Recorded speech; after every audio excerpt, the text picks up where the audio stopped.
What if the worst day of your life was actually the first day of your real life? What if the moment everything collapsed, the career, the confidence, the carefully built image of who you thought you were, was not the end of your story, but the only true beginning it ever had?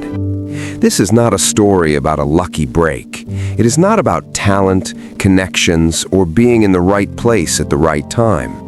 This is a story about a man who hit the ground so hard the world stopped watching, and what he chose to do in the silence that followed. His name was Daniel. At 34 years old, he had a corner office, a car that turned heads, and a calendar so full he hadn't eaten a meal without checking his phone in 3 years. To everyone around him, Daniel was the definition of success.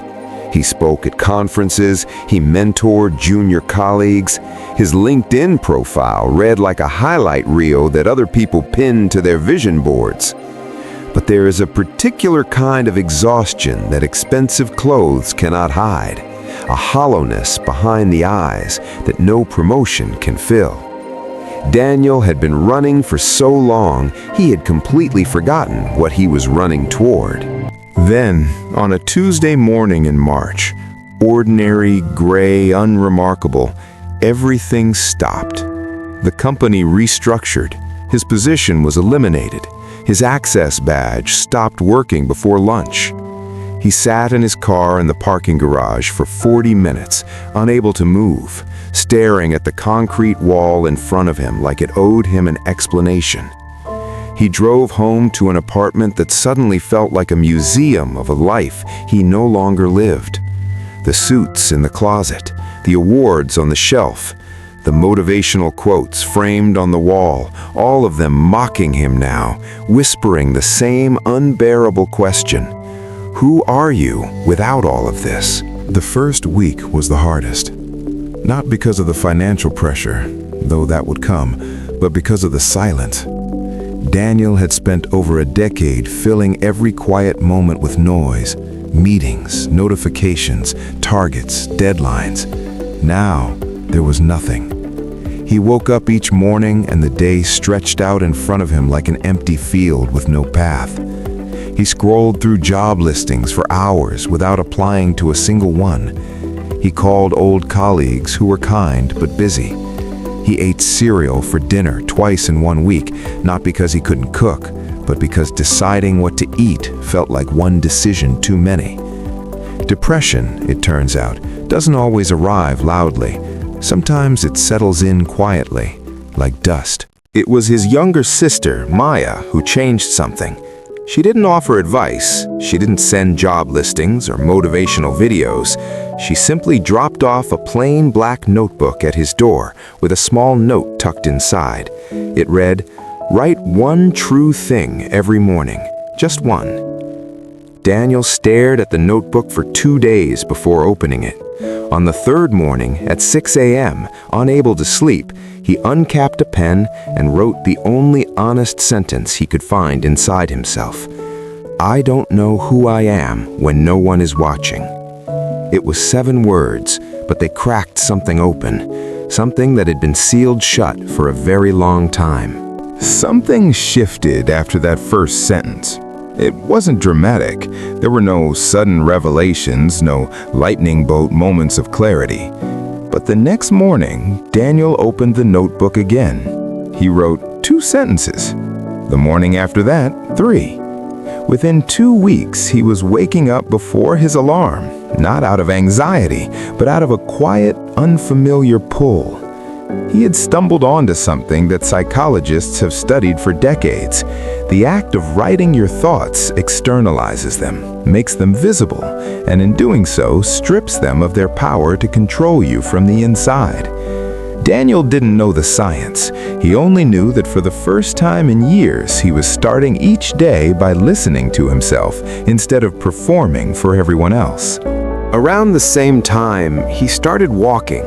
Not power walking with earbuds in and a podcast playing, just walking, slowly, without destination, through the neighborhood he had lived in for 4 years, but barely seen. He noticed a bakery on the corner he had never entered, an elderly man who sat on the same bench every morning reading a folded newspaper, a large oak tree at the end of his street, so wide and ancient it seemed to belong to a different era entirely. These small things began to feel significant in a way he couldn't fully explain. Later, he would understand that he had been so focused on the horizon, the next goal, the next milestone, that he had become blind to everything within arm's reach. The walk was teaching him to see again. One morning, about 3 weeks into his new unstructured life, Daniel sat on a bench near a small community garden and watched an old man named Eustace tend to a row of tomato plants with extraordinary patience. Eustace moved slowly, deliberately, examining each plant, removing dead leaves, pressing the soil gently around each stem. Daniel, still wired with corporate urgency, found himself watching this and feeling almost frustrated on the old man's behalf. Doesn't he have somewhere to be, he thought? As if reading his mind, Eustace looked up and said simply, "You can't rush a root. You can only prepare good soil and trust the process." He went back to his plants. Daniel sat with those words for the rest of the day, and then the rest of the week. Slowly, Daniel began to apply that philosophy to himself.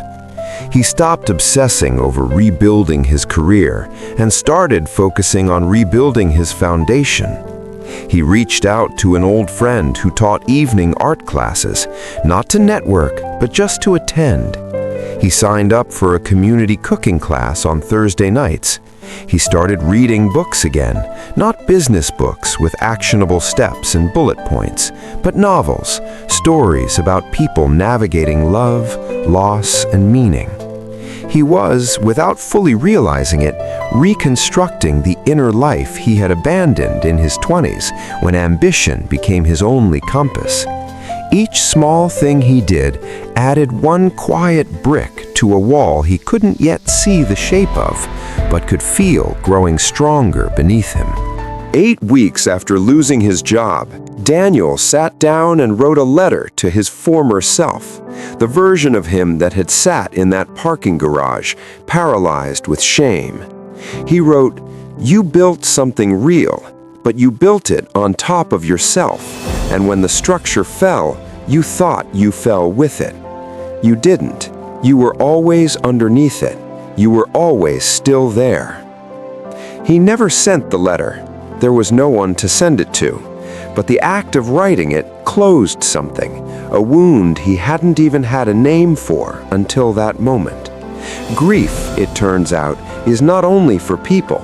Sometimes we grieve the versions of ourselves we outgrow. And like all grief, it cannot be skipped. It can only be moved through. It was a Thursday evening, 3 months after the collapse, when Daniel received an unexpected email.